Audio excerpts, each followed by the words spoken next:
L'homme ne vivra pas de pain seulement, mais de toute parole qui sort de la bouche de Dieu.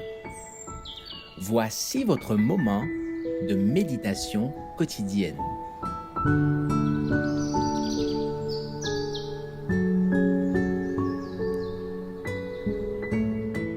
Avec Dieu chaque jour.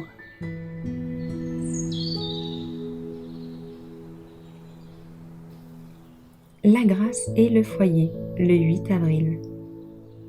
L'Éternel donne la grâce et la gloire.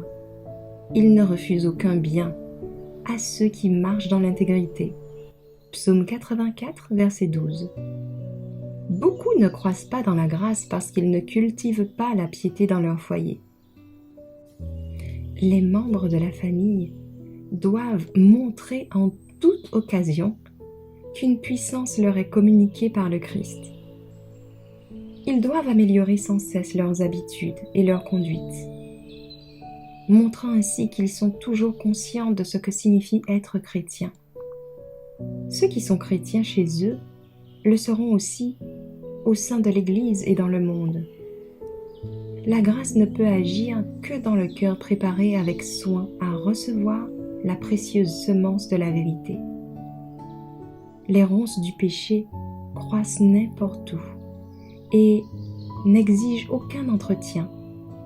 Mais la grâce doit être soigneusement cultivée. Les ronces, les épines sont toujours prêtes à envahir le terrain.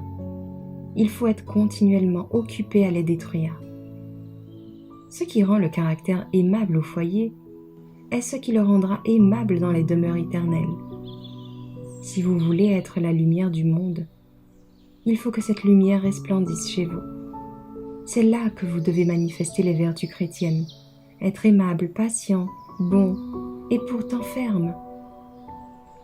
Vous devez constamment vous efforcer d'acquérir la culture la plus haute de l'esprit et de l'âme.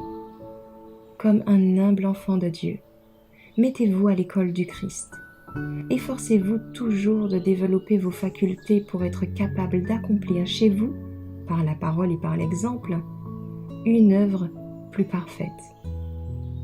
Que la lumière de la grâce céleste éclaire votre caractère, afin qu'il y ait du soleil dans votre demeure.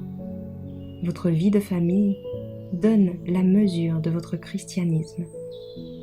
Celui qui possède la grâce du Christ est capable de faire son foyer être un havre de bonheur où tout est paix et tranquillité.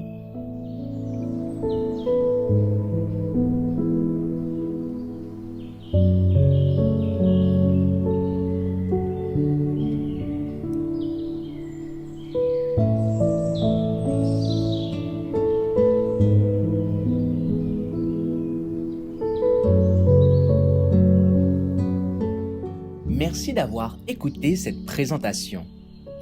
Assurez-vous de nous rejoindre demain pour votre moment de méditation quotidienne avec lereste.org.